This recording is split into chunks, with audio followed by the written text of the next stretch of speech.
She walked slowly down the hall, carrying the box underneath her cloak, remembering to breathe. As she got closer, she came upon Lady Mormont, the 10-year-old ruler of Bear Island. "Lady Lyanna, how good it is to see you," Sansa said with a smile as she walked alongside the girl. The little bear, as she was called, squinted her eyes at Sansa. "Hello, your grace," she said. "I'm not sure how good it is to see me, but good day to you." Sansa laughed to herself. Such a fierce little girl. She'll make a fine warrior one day. "I have mentioned to Lord Snow that you would like to train once the men have recovered from the battle," Sansa told her. Lyanna Mormont looked surprised that Sansa had remembered that detail from their previous conversation. "He thinks it can be arranged, though there is much to do, and the men must rest before training begins again." "Of course, Princess Sansa," Lady Mormont said. Thank you for remembering." "It is not a problem," she said. "You must thank Lord Snow. He will be a good teacher." "Yes, I will thank him, Lord Snow," Lyanna said. Sansa leaning in to whisper to the girl, "Hopefully we will not have to call him Lord Snow much longer. He is a Stark. I know it," she said, referencing their previous conversation. "Lord Manderley has seen the will as well." Lyanna Mormont looked up at Sansa. "Lord Manderley didn't answer the call." "I know," Sansa said, "and I am not pleased about it. But he is here now to pledge his fealty to us, and if he knows of the will—" Sansa's voice trailed off as they reached the doors of the hall. She turned to face the little lady. "Shall we enter?" she said with a smile. The little bear smiled back at her. Sansa saw that most of the lords and ladies had arrived and seated themselves at tables in the hall. It would have been good to see to their seating, she thought, but there was no time for that. This will have to do. Sansa saw Jon sat at the high table at the far end of the room with an empty seat next to him. "A seat for me." She walked slowly down the center aisle, allowing Lady Mormont to walk ahead of her. Meeting Jon's eyes as she got closer, she felt her breath hasten. The little bear took an empty place left for her closest to the high table amongst those who had fought alongside the Starks in the Battle of Winterfell. A place of honor for those who had risked the most, a place that included wildling commanders and the Knights of the Vale. War does make for strange bedfellows, she thought. The eyes of the lords of the North, the Vale, and the wildlings were upon Sansa. She willed herself to walk taller. "I am a lady, a princess of the North, daughter of Winterfell, the Red Wolf. I survived King's Landing, the Vale, the Boltons, and I have reclaimed my home for my family." She even noticed Lord Baelish watching from the corner of the room. "You will not get your way today, my false lord." As she took her seat, she could feel Jon's gaze follow her every move. Sansa discreetly placed the box on the floor next to her chair. The meeting began with each house announcing their presence and stating they had come to pledge loyalty to House Stark. The question soon arose as to who would lead House Stark. Jon spoke first, declaring that he led the battle for his sister, that she is the rightful lady of Winterfell, and that they believed their younger brother Bran was alive. With that, all the lords began to speak amongst themselves. Sansa heard the words woman, cripple, and bastard.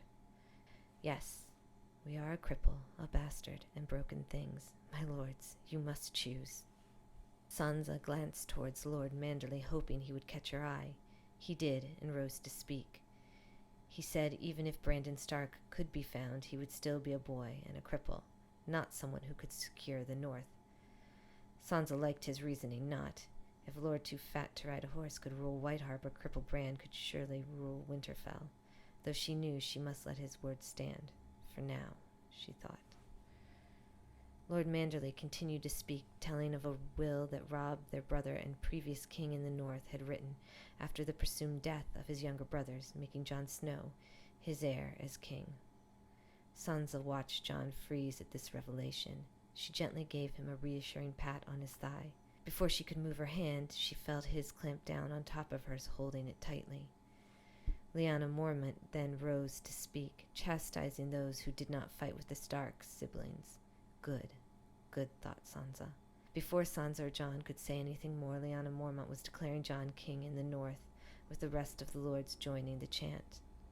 Sansa smiled at Jon, still feeling his hand clamping down even tighter on hers. This was not what he expected. She could see that plainly enough. She pulled her hand from underneath his and nudged him to rise. As Jon stood, she noticed the look on Lord Baelish's face. She knew this was not what the Lord Protector of the Vale had planned either. No, Littlefinger, this is what I planned. Jon stood looking down at her before looking out at the lords. It seemed as if it were many minutes before the newly declared king spoke. I am humbled by this honor, my lords and ladies, he said. My only wish was to restore my family's name and bring peace to the north. Sansa saw him look to her, then turn back to the lords. Our father told us that when winter comes, the lone wolf will die, but the pack will survive. The lords cheered again, shouting King in the North and White Wolf. With my sister as Lady of Winterfell, there will be much to do, to rebuild, he said. Winter is here. The North will not survive. It will thrive. The Northmen continued to cheer. Sansa wore a mask of composure, hiding how pleased she was with herself. Yes, we will thrive as long as we can survive. The banquet began shortly after that. Wine and ale flowed heavy, and food was brought out generously, provided by Lord Manderley. They ate for what seemed like hours. Through it all, Jon hardly spoke to Sansa. There were moments she felt his gaze on her. She thought he seemed quite stunned by the earlier events, or maybe he was trying to hide his anger. He will accept being king.